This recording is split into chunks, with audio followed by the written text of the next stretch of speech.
Bueno, estamos en nuestro segundo encuentro. Es un gusto poder saludarte nuevamente. Seguimos en nuestra materia, evangelismo y misión en la era posmoderna, particularmente hablando de los desafíos de la Iglesia en el siglo XXI, un mundo de cambios y complejidades. Nos toca en este segundo encuentro hablar de un mundo pospandémico que va hacia una normalidad diferente. Sin duda, te habrás dado cuenta de que muy difícilmente el mundo vuelva a ser como era antes de la pandemia del COVID-19.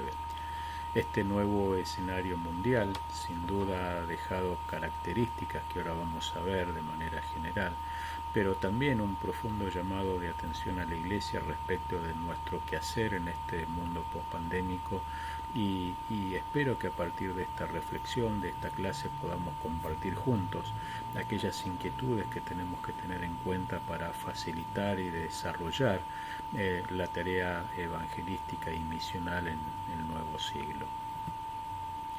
Déjame decirte que el COVID-19 trajo un cambio global impensado. Eh, a nadie se le ocurrió que iba a pasar lo que sucedió. Ninguno de nosotros estaba esperando algo parecido a la pandemia, a un virus tan persistente, tan mortal, tan vertiginoso. Y al principio de la pandemia, eh, yo leí en un artículo periodístico una frase que me llamó mucho la atención y que quise rescatar para esta clase. El periodista decía: en Disney se apagó la magia, la muralla china no era tan fuerte, ahora Nueva York sí duerme y ningún camino quiere conducir a Roma. Un virus se corona como dueño del mundo y nos dimos cuenta de nuestra fragilidad. Efectivamente, la ciudad de las luces, la fortaleza de la muralla china, la magia de Disney, Roma como centro cultural del mundo, sufrieron, y cada uno de nuestros países atravesó una pandemia, un tiempo de cuarentena, podemos decir, de aislamiento social preventivo y obligatorio, que de acuerdo a cada uno de nuestros países duró lo que las autoridades establecieron en función de cómo el virus iba aumentando o decreciendo, y los casos de contagio y de muerte iban aumentando o decreciendo hasta que finalmente en el horizonte se vislumbraron las vacunas. Cierto es que el COVID-19 impactó al mundo, cierto es que el mundo no estaba preparado para hacerle frente. Los principales países del mundo, los más desarrollados, los más organizados como los más pobres, e incluso todos mostraron que el virus vino a desafiarlos y a crear una pandemia que hasta hace muy poco tiempo atrás a ninguno de nosotros se nos hubiera ocurrido que podía pasar de manera tan brusca. Siempre hemos escuchado la famosa frase del tiempo es dinero, time is money. Sin embargo, el COVID vino a mostrarnos una realidad diferente. En realidad el tiempo no es dinero, sino que esencialmente es vida. Y nos dimos cuenta de que incluso personas multimillonarias en el planeta hubieran anhelado dar todo el dinero que tenían a cambio de conseguir algo tan simple y cotidiano como el oxígeno que respiramos. Allí se desvanecieron nuestros recursos, nuestras posibilidades, nuestros impulsos humanos, nuestras características principales, y nos dimos cuenta que aún el aire que respiramos, eso que lo hacemos sin darnos cuenta y casi mecánicamente, se transformó en un elemento vital. La pandemia nos vino a mostrar que el tiempo es vida, que el tiempo perdido nunca más lo recuperamos. Quizá Dios nos permita tener una segunda oportunidad para hacer lo que no pudimos hacer en el pasado, pero el tiempo, el reloj, nunca corre para atrás. Las agujas nunca van en sentido opuesto, y esto es algo que la pandemia dejó muy claro y en evidencia. En un artículo muy interesante publicado en el diario .es, en un periódico español, ese artículo de Ángel Luis Lara se llamaba causalidad de la pandemia, cualidad de la catástrofe. Él dice, no volveremos a la normalidad. La normalidad era el problema. Y efectivamente vamos a ver en esta clase que la normalidad era nuestro principal problema. El mundo en su normalidad se había acostumbrado a cosas que no pueden ser lo normal para Dios y para su iglesia, y que vimos en parte la clase pasada. El mundo se acostumbró a la injusticia social, a la pobreza, a la marginalidad, a la precariedad, al sufrimiento, a las guerras, al hambre, a la inflación, a las pestes. Eso no puede ser lo normal. Naturalizamos cosas que nunca tuvimos que haber naturalizado, y esa normalidad, sin duda, era el principal problema que cada uno de nosotros teníamos, que el mundo tenía como fruto de la raza humana. ¿Qué le enseñó el COVID-19 a la iglesia? Le enseñó, entre otras cosas, que la templolatría había matado la misión, y nos dimos cuenta de golpe que la iglesia era mucho más que el templo. De hecho, se cortaron todas las actividades eclesiásticas, todos los servicios religiosos, toda la efervescencia de las actividades de cada uno de los ministerios. Todo se apagó, al igual que se apagaron las luces del mundo. Y en este tiempo debemos reflexionar en este punto. Toda la actividad de la iglesia centrada en el templo ha matado la misión durante décadas en Latinoamérica. Y el COVID nos vino a dar cuenta de esto, de que la iglesia es mucho más que el templo, que la cultura de la plataforma nos desvió de la misión. La iglesia fue llamada, déjame decirte, a predicar el Evangelio de Jesucristo. El Señor nos dice, ir por todo el mundo haciendo discípulos a todas las naciones. En Hechos se enfatiza en Jerusalén, Judea, Samaria y hasta lo último de la tierra. Eso es la esencialidad de la iglesia, es el motor, el impulso principal de la iglesia. Sin embargo, por la templolatría nos centramos tanto en nosotros, por nuestra contextualización hipermoderna, que la cultura de la plataforma nos desvió del camino. Entonces, organizamos seminarios, eventos, clínicas, talleres, retiros y un montón de actividades para nosotros que nos hacían sentir bien efectivamente, pero que de a poco nos iba alejando de la urgencia del llamado, de la urgencia de la predicación, de la urgencia de ir a buscar al otro, al que estaba en pecado y en necesidad.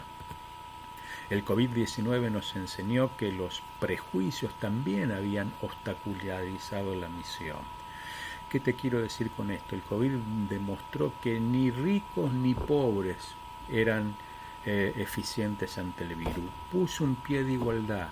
Los problemas de salud, respiratorios, la falta de oxígeno le faltaba a los que tenían muchos recursos como también a los que no tenían ningún recurso.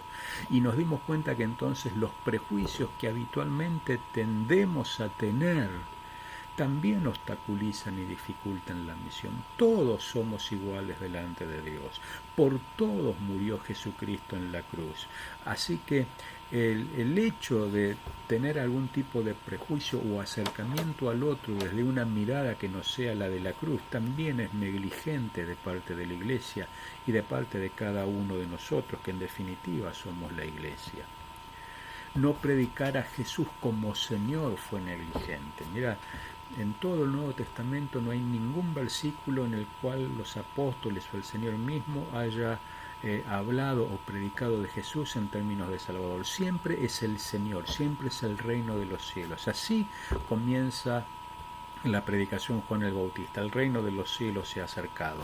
Así comienza en Mateo 4:17 la predicación del Señor Jesucristo, el reino de los cielos se ha acercado. Así comienza la predicación Pedro en el primer sermón de la iglesia, ya en el libro de los Hechos capítulo 2. Sepa pues ciertísimamente toda la casa de Israel que a este Señor, a este Jesús, a este Cristo, a quien vosotros crucificasteis, el Señor le ha hecho Señor y Cristo. Así dice San Pablo en el famoso texto de Romanos 10, 9, 10, que solemos repetir cada vez que alguien se convierte al Señor.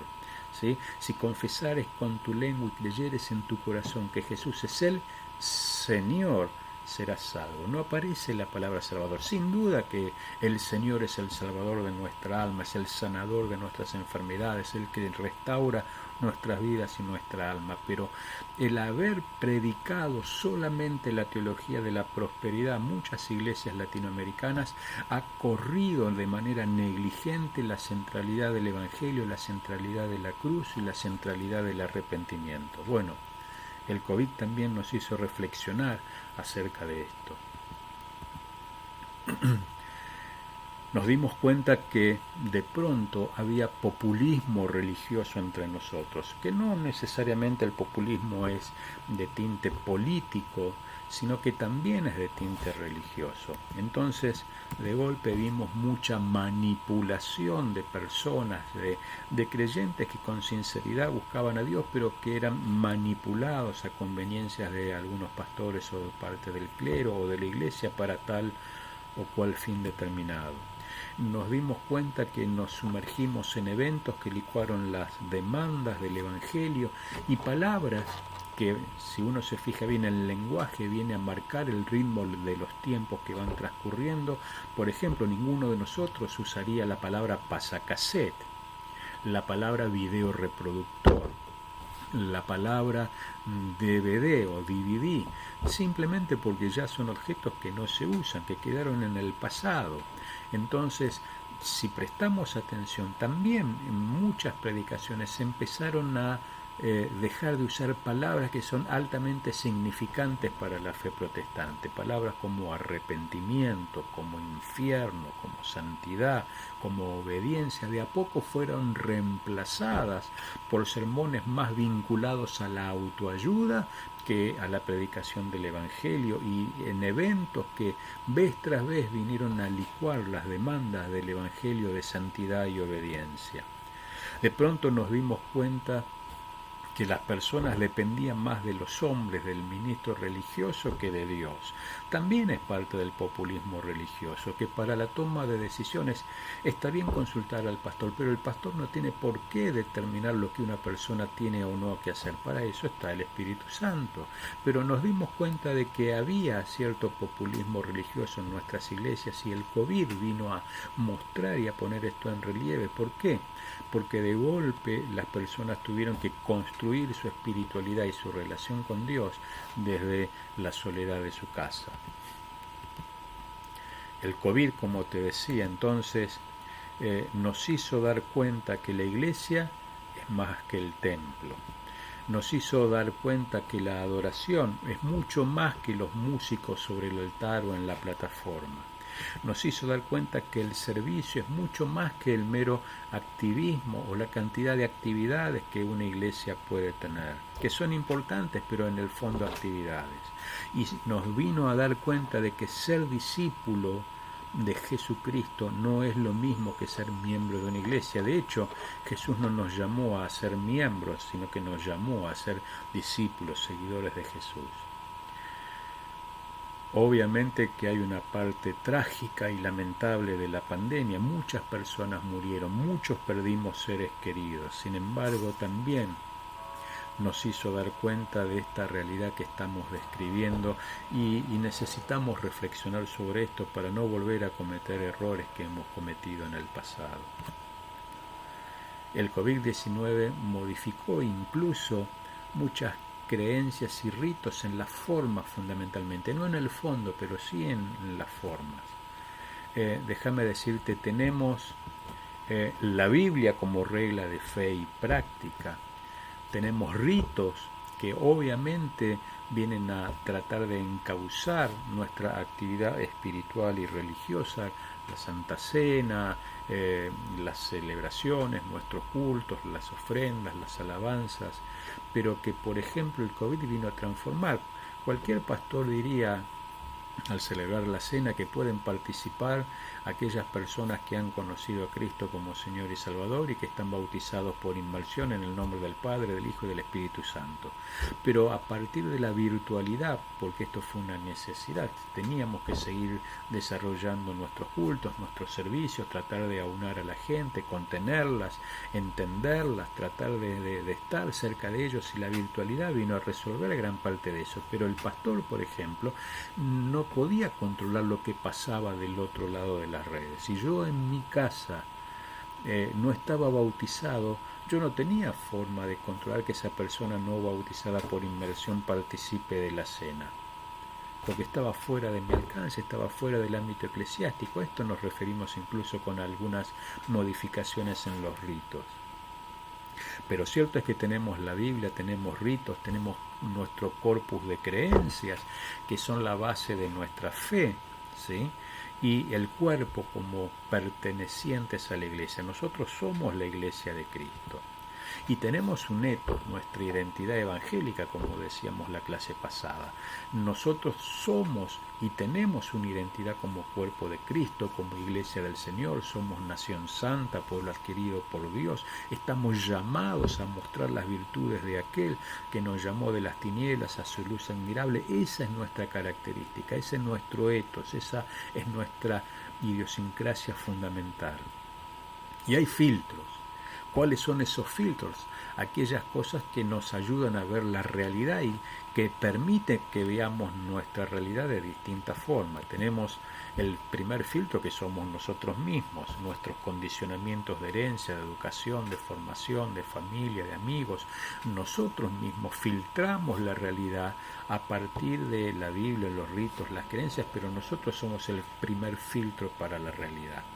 Están nuestras experiencias, vivenciamos el mundo conforme nuestra experiencia, y esto es así, no hay forma de cambiarlo, salvo por la obra del Espíritu Santo en cada uno de nosotros.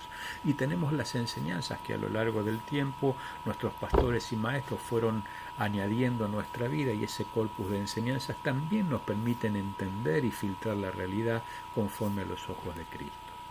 Todo esto era medianamente naturalizado hasta que llegó el COVID-19.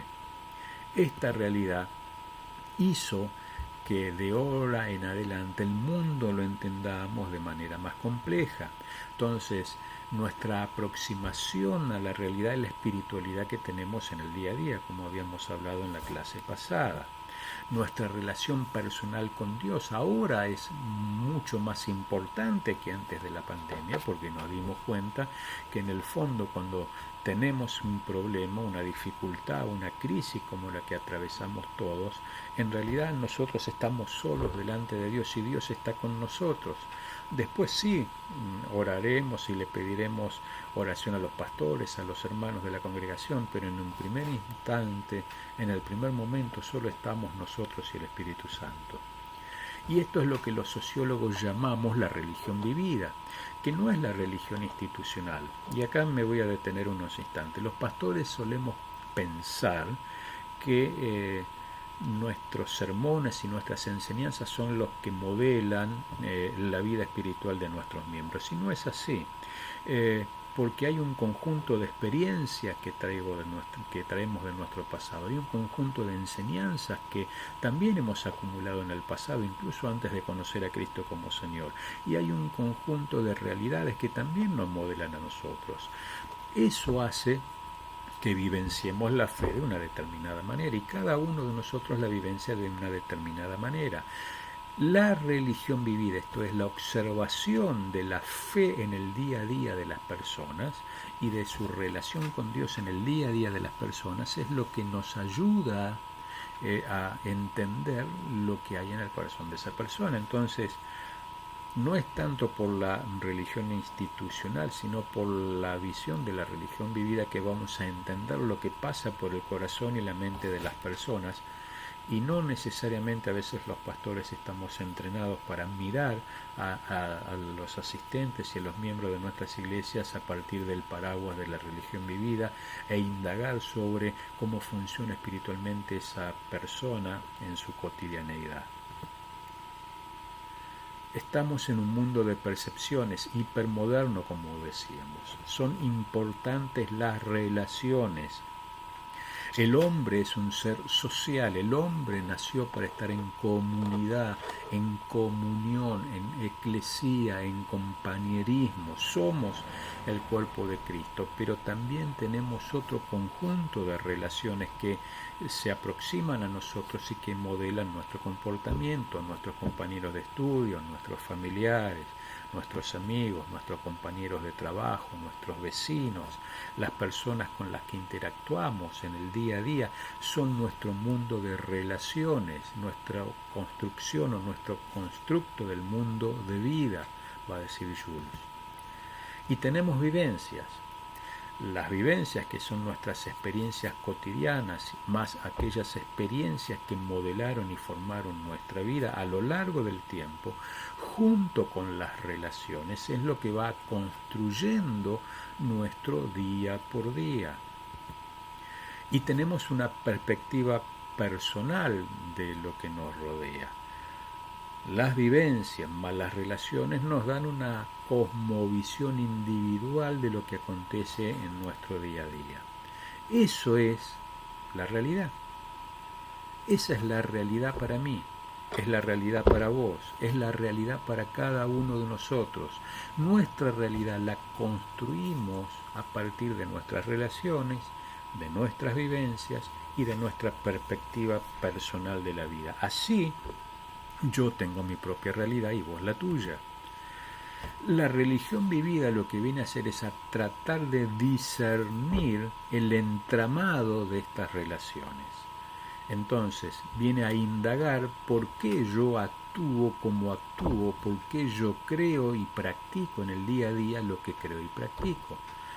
Entonces trata de entender mi mundo de relaciones, mis experiencias o vivencias personales y mi perspectiva, que no necesariamente se ajusta a la perspectiva que nos enseñó un pastor o un líder determinado. Esto es importante, en definitiva, porque la sociología nos ayuda a comprender la realidad. De esto se trata, a saber observar. Todos miramos, pero no todos observamos lo mismo y tenemos que aprender a observar en el otro aquellos comportamientos que nos dan pistas ciertas de cómo vive su espiritualidad en el día a día, que esto era lo que hacía Jesús permanentemente, esto es lo que hacía Jesús a diario, se aproximaba a la gente entendiendo la necesidad de las personas, pero interpretando también el sentir de esas personas.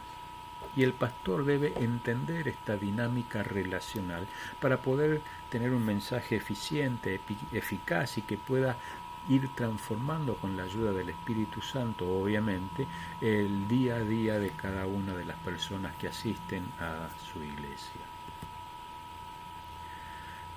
Por ende, cobra una particular atención este proceso que yo llamo de conversión y desconversión. Déjamelo graficarte de esta manera. Se de cuenta o pensá en una cebolla. Una cebolla tiene diferentes capas y a medida que vas pelando cada capa puedes llegar al centro o al núcleo de una cebolla. Cuando una persona acepta a Cristo como Señor y Salvador de su vida, genuinamente arrepintiéndose de sus pecados, la primera tarea que hace el Espíritu Santo es modificar su comportamiento. Es la cáscara de la cebolla más externa. ¿Qué es el comportamiento? Si esa persona era alcohólica, ya no bebe más. Si era infiel, ya no engaña a su esposa. Si robaba, ya no roba más.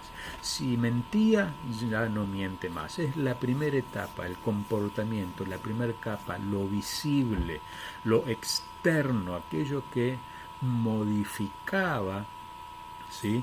O aquello que hacíamos en el día a día y que ahora vino a ser modificado por nuestra fe y la obra del Espíritu Santo en nosotros. Pero es la primera capa. Luego, en nuestro proceso de crecimiento en el Señor, el Espíritu Santo modifica o transforma la segunda capa de la cebolla, que son las costumbres. Ejemplo, mi abuelo era alcohólico, mi papá era alcohólico, yo soy alcohólico. Mi abuelo era infiel, mi papá era infiel, yo soy infiel. Mi papá robaba, mi abuelo robaba, yo robo. Hay un comportamiento que está sustentado por una costumbre. yo aprendí a hacer eso, yo vi eso en mi entorno. Eso va generando costumbres, mecanismos implícitos dentro de mi personalidad que hacen que reaccione de una tal manera. ¿Sí? Cuesta más, pero el Espíritu Santo en su proceso de santificación va modificando nuestras costumbres. Pero la tercer tarea que tiene que hacer es cambiar nuestra cosmovisión. Este es el corazón de la cebolla, es lo que más trabajo lleva, es lo que más difícil es, que es nuestra cosmovisión. Es la forma que tengo de entender el mundo, es como yo entiendo el mundo. Ya no veo al mundo como Pablo Marsili, ahora veo el mundo a través del Evangelio, y entonces pienso como pensaría Jesús, actúo como actuaría Jesús, hago lo que Jesús haría. Mi cosmovisión fue reemplazada por la cosmovisión del reino, por la cultura de Jesús, por los valores de Jesús, y así me acerco al mundo y vivo el mundo de esa manera. Al que me golpea en una mejilla le pongo también la otra. Al que me pide que la capa le doy también la túnica. Es absolutamente imposible llegar a la centralidad del corazón de Jesús sin entender que necesitamos previamente la obra del Espíritu Santo. Pero en este proceso de conversión hay muchos elementos que vamos dejando en el camino y que nos tienen que enseñar que tenemos que desaprender. Alguien me tiene que decir, mira, antes robaba, ya no es bueno que sigas robando, eso es pecado. Antes mentía, ya no podés mentir más, eso es pecado. Antes le rezabas a la foto de un familiar querido que tenías en la cabecera de tu cama o leías el horóscopo, bueno, eso ya no lo podés hacer más porque es pecado. Tenemos que enseñarle a la gente cómo desconvertir años de creencias y de prácticas espirituales que no necesariamente ellos van a darse cuenta que están mal. Tenemos que decírselo nosotros. A ese proceso de conversión y desconversión, que es bastante complejo, debemos prestarle una especial atención en este tiempo. Y vamos, como te decía, hacia una nueva normalidad. El COVID-19 vino a cambiar nuestro paradigma. Yo espero que esta pandemia nos haya a todos ayudado a pensar e interpretar la realidad de manera diferente, porque ya la realidad no es la misma. Las iglesias ya no se llenan como antes. En los cultos no son ni asisten la cantidad de personas que asistían antes. Las personas han cambiado, los temores siguen existiendo, las consecuencias del COVID siguen permaneciendo, el post-COVID o el long-time COVID sigue existiendo, complejidades incluso en el mundo de la salud. Por ende, tenemos que cambiar nuestro paradigma. Más allá de las distintas teorías, cómo será el mundo pospandémico, sin duda será un mundo más frágil, porque todos nos dimos cuenta de que somos vulnerables, que somos frágiles, que somos limitados, y esta es parte de la realidad del hombre que no podemos cambiar. Byung-Chul Han va a decir que el pánico va a seguir, que el virus no mata al capitalismo, pero en realidad hubo momentos de pánico en la pandemia, que sin duda vino a golpear a cada uno de nuestros países. Zizek va a decir desde una posición contraria que la crisis pandémica se potenció por la tecnología y que hay que buscar nuevos entornos de cooperación global. Incluso el Papa Francisco en su reciente encíclica Fratelli Tutti va a hablar del compañerismo y de la cooperación internacional con el mismo esquema, o Alexander Dugin se va a oponer desde sus principios no capitalistas al mundo desarrollado capitalista. No importa la posición en la que estemos, cierto es que el mundo, desde una visión o perspectiva distinta, es hoy más frágil de lo que era ayer. El hombre siempre fue frágil, pero tuvo la creencia de que podía hacer mayores cosas, ¿no? Y ahí tenemos que pensar en Harari, ¿no? Ser como dioses. Bueno, nos dimos cuenta de que el hombre no puede ser como Dios, ni mucho menos ser autosuficiente. Va a ser un mundo signado con nuevos paisajes sociales basados en la bioseguridad. Hay gente que sigue usando máscaras, hay gente que quedó con temor, hay gente que quedó con la rutina del lavado de manos frecuente, del uso del alcohol en gel, no está mal, pero estas normas de bioseguridad llegaron para quedarse. Hay una nueva aproximación respecto del fenómeno sanitario.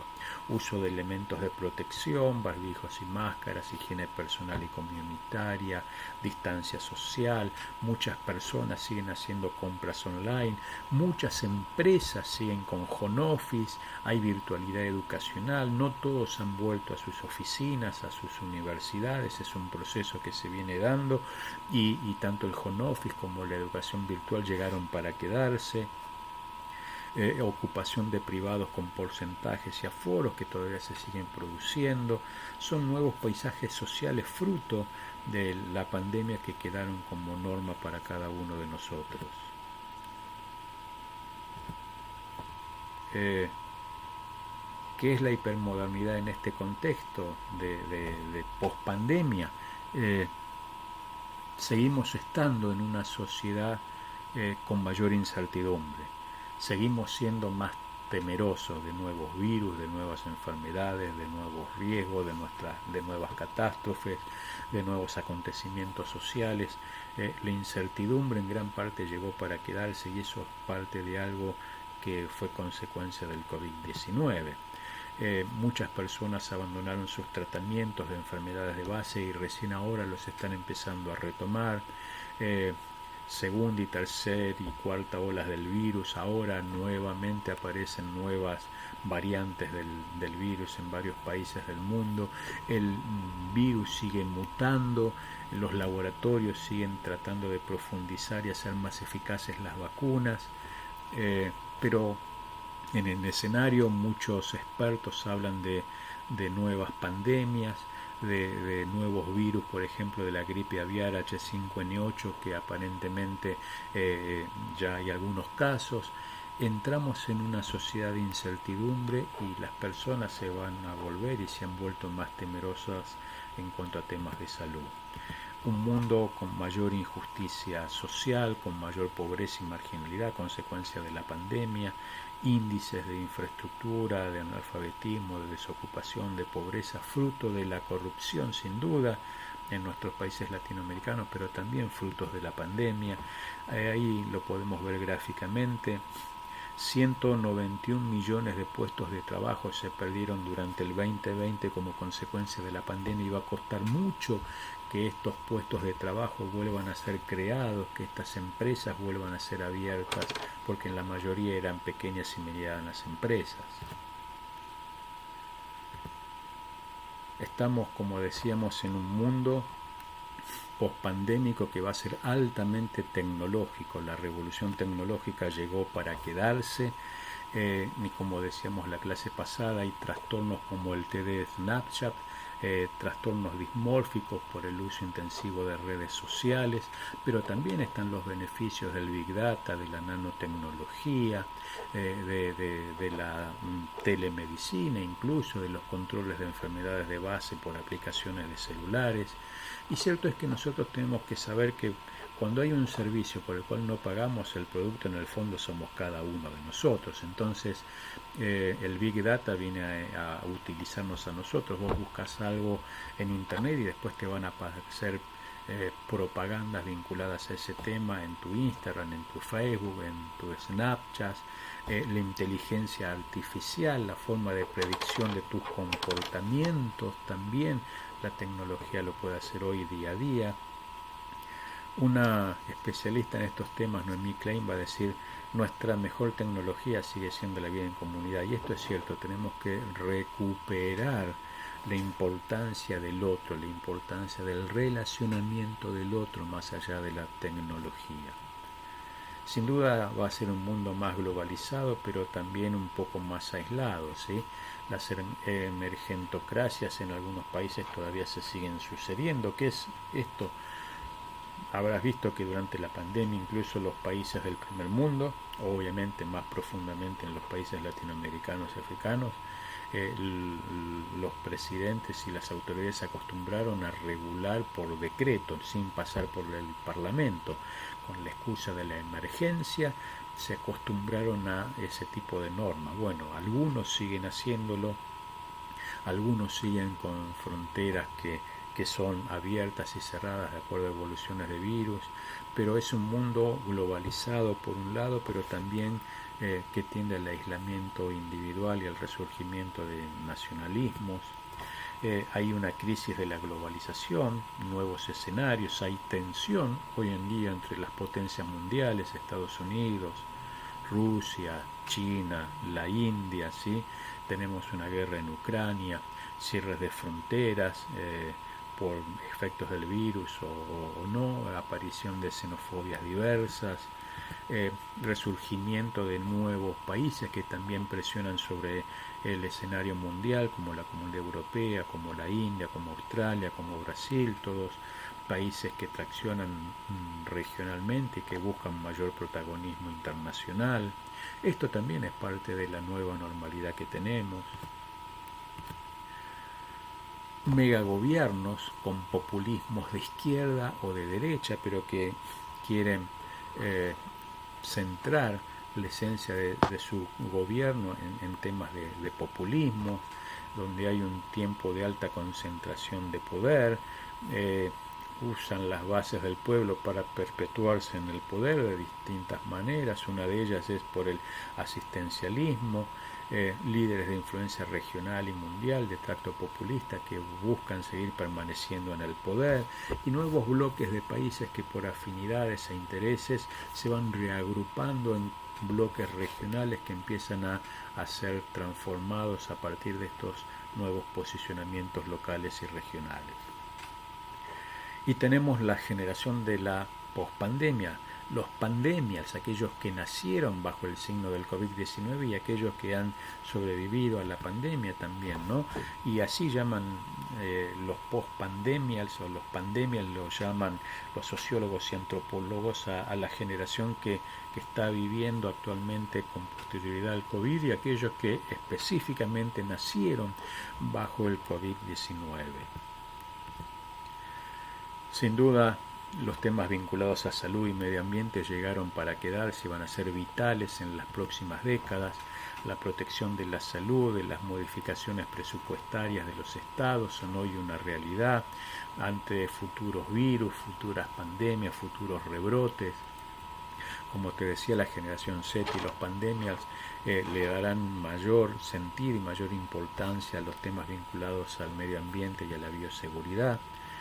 Y obviamente los temas también de salud y el temor a nuevas pandemias, ¿sí? Dice Jean-Jacques Mugimbe Tofin, quien ayudó a descubrir el ébola en 1976, dijo en una entrevista para CNN: ahora estamos en un mundo donde surgirán nuevos patógenos y eso es lo que constituye una amenaza para la humanidad. Los científicos esperan nuevos fenómenos patológicos, nuevos virus, nuevas enfermedades y estamos yendo hacia esa realidad. Cuando sumamos las consecuencias del post-COVID, una sindemia es lo que tenemos, mucho más que una pandemia, porque a la pandemia del COVID se le sumaron las enfermedades de base e incluso por efectos del COVID muchas personas quedaron con efectos secundarios sobre órganos importantes de su cuerpo. Estos también son efectos post-COVID. Entonces vamos a ver daño en el cerebro, en los pulmones, en el corazón, en riñones, personas que por años han sobrevivido al COVID, pero que ahora en adelante por años van a tener que controlar de manera mucho más específica sus pulmones, sus riñones, su corazón, y esto es una sindemia, porque a los efectos del COVID se le suman otras complejidades físicas y de salud que antes las personas no tenían o que tenían de manera muy disminuida y que el COVID ha venido a potenciar. Esta nueva realidad marca un panorama complejo para los próximos años. En este mundo, la Iglesia tiene que seguir anunciando el Evangelio. En este mundo, la Iglesia tiene que seguir llevando la esperanza de Jesucristo a las naciones y a cada una de las personas. pero en el entorno que, como dijimos la clase pasada, nos encontramos en una espiritualidad diferente. Estamos en la era de la espiritualidad líquida, de la espiritualidad porosa, no institucionalizada, y es hora de que los pastores nos demos cuenta de esto. Necesitamos reconocer que las luces y el show, el evento, una actividad no es suficiente para formar a una persona y para contener espiritualmente a una persona. Necesitamos sí o sí de la obra y la gestión del Espíritu Santo en esto. De golpe volvimos a foja cero, a las casas, a las familias. Nos dimos cuenta que nos quedamos sin entornos religiosos y ahí es que valoramos la formación de los discípulos, las enseñanzas.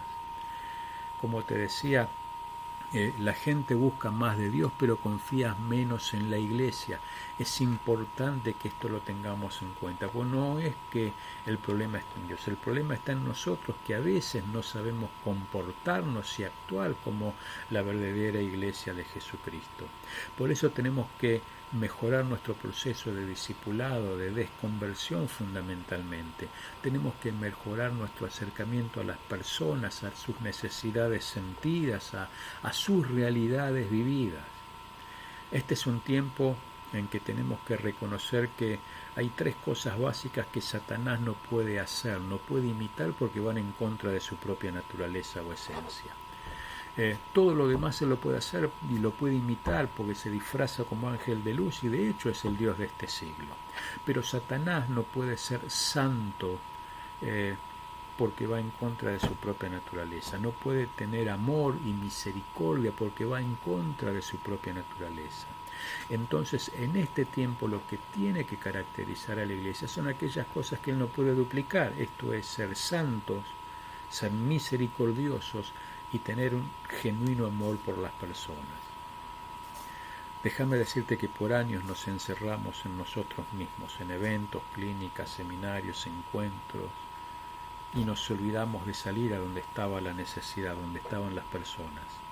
Si Jesús estuviera hoy con nosotros, difícilmente estaría en su oficina pastoral, sino que estaría junto a las personas en la calle, en sus realidades, involucrado en sus necesidades. Y esta es una buena pregunta que podemos hacernos para reflexionar. ¿Cómo sería nuestra iglesia si Jesús fuera nuestro pastor? Y evidentemente dejarnos guiar por el Espíritu Santo. Hoy más que nunca necesitamos ser dependientes del Espíritu Santo y tenemos que entender que va a haber una tensión entre todas las señales que Jesús dijo que se van a cumplir en Mateo 24 y la misión que tenemos que desarrollar y llevar adelante cada uno de nosotros. Hoy por hoy necesitamos más dependencia de Dios, necesitamos más oración, necesitamos más búsqueda del Espíritu Santo, porque como Jesús les dice a los discípulos, Él nos guiará a toda verdad y nos hará saber las cosas que habrán de venir. Muchas gracias por todo, espero que te haya servido y nos despedimos hasta nuestro próximo encuentro.